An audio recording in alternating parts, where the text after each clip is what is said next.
enough. Is that a good enough shot? That was amazing. Okay. Yo, welcome to Lioness Say So Talk Show, guys. I'm your host, Siranka the Lioness, and yes, this amazing, handsome gentleman. Maybe you can introduce yourself. Yeah, so I am Korondit, Uh-huh. and I play trumpet, and I played with all sorts of famous Kenyan stars. Uh-huh.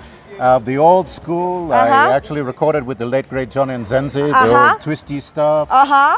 I played with Kidum. Kidum. I played with all sorts of different people. That's amazing. That's amazing. So tell us, how long have you been doing this? And how did you choose a trumpet instead of a piano or a guitar? Tell us about that. What's your journey? Well, you see, I was actually born in Australia. Okay. And my parents were big fans of trumpet players, you know, all the greats, Louis Armstrong. And they would play the records when I was a child.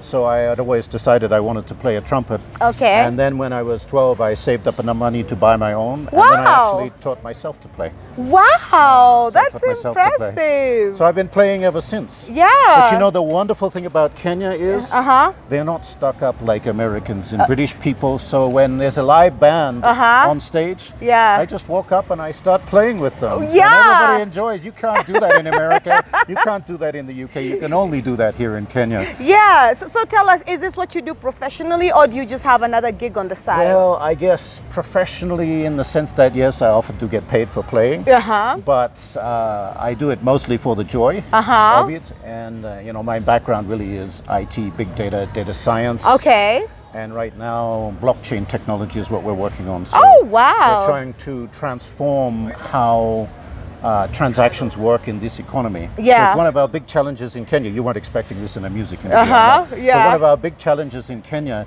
is the middlemen. Yeah. So you look at the farmer, they produce a cabbage, they get maybe 10 shillings. Yeah. The middlemen get 50. Yeah. And then the retailers get another 10, and by the time you pay for it, it's 70 or 80 shillings. Yeah. The people who are making the lion's share of the money are the people in the middle, and they actually don't really provide any value at all to the economy. Oh, wow. So our goal is to go direct from the producer to the consumer. Wow. And essentially bypass all those middlemen, and as a result, the farmers will make more money. Yeah.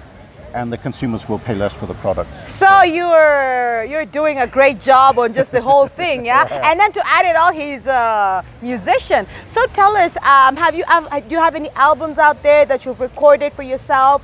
Who have you worked with in the industry? Maybe run us through something like that, yeah. Well, Yulopa, I don't know if you know Yulopa is my producer, and we have a partnership called Yulopa G. And our goal is to help support and bring forward Kenyan talent. Wonderful. So right now we've been working with more like youth. So we did a Christmas album with youth and also a Christmas album with adults. One of my big pet peeves in Kenya, you know, I come from North America. When I go to a grocery store around Christmas time, I'm hearing all this American music and I'm going, this is nuts. Yeah. We have thousands and thousands of talented Kenyan artists. Yeah. Why are these grocery chains playing American music in Kenyan stores? They should be playing music that's recorded by Kenyan artists. Support like local talent. Support Thank local talent. So it's like, you know, that's kind of what started the journey. Yeah. And we're still working on that. And we produced an album with like 11 songs. Wow. So what we do, we took all those traditional ones that you know. Yeah.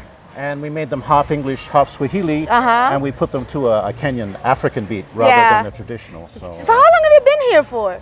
Well, I started coming here in 1996. Okay. And I started with a couple of friends, a charity called Afrotech, where we put computer labs in rural high schools across Eastern and Southern Africa. Yeah. So that's how my relationship with Kenya began. And I used to come out every summer and do that. Yeah. And then in 2005, I decided this is kind of stupid, putting computers in schools if there's no jobs to go to. Yeah. So I started an outsourcing company. Wow, impressive. And back then, there wasn't the technology infrastructure we have today. There was basically no internet here. Yeah. So I had to do satellite dishes to communicate with my customer in the United States. So yeah. I said, if we're going to do that, and we have to do satellite dishes, then why not put the outsourcing company in a place where it will bring more benefit? So I set it up in Kakamega.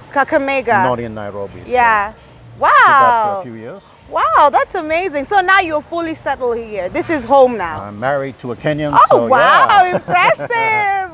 She's from Oyugis. Oyugis. Yeah. That's Luya? Yeah, Luo. Luo. Land. Oh, Yeah, okay. Luo. That's nice. That's amazing. Although I can't, I admit I have not learned the Luo language and even Swahili. I haven't learned very much Swahili. And you know what? I blame Kenyans for that. Because Kenyans speak perfect English. Oh, yes, we do. Of course. So if I was in Tanzania, I would be fluent in Swahili by now. Of course, And Kenyans are so polite and so kind and so nice. Even if I'm trying to speak Swahili, as soon as they see me struggling, it's like, let's help out the poor guy but you by know speaking English. the basics, Habari.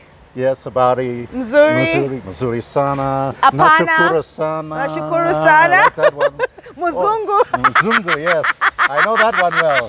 Mzungu. Especially when you're up country. Yeah, so that's amazing. You know, I'd love to have you at our studio, of course, where we can have a more detailed sit down and a better interview. Because, guys, of course, we are at Cutie's event at the Bongo Bar and Grill near Yaya Center, guys. So, guys, make sure you guys come out here and you support her, man. These guys are open. They have a restaurant. They have everything going on, man. This is so amazing. It's such a pleasure to finally meet you. We've spoken on phone a little bit, but it's really, really nice to meet you. Great to meet you in person, and thank you so much for taking the time to interview me and supporting Kenyan talent. I love the way you do that. It's fantastic. Thank you so much. Keeping on. Oh, thank you so much, man. Guys, do you have social media handles? Guys would follow you?